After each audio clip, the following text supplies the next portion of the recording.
We travelled from Quito to Laguna Quilatoa.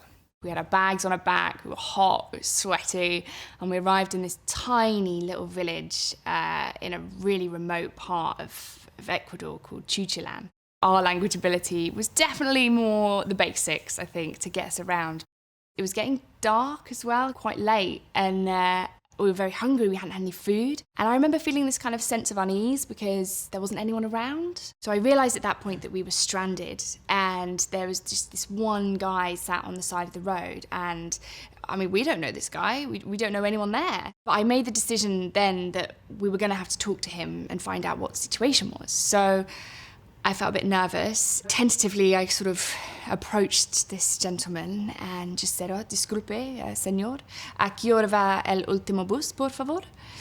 What time did the last bus go? And he just looked at us and kind of shook his head and was like, no, there's no last bus. You've missed the last bus. And we were like, what?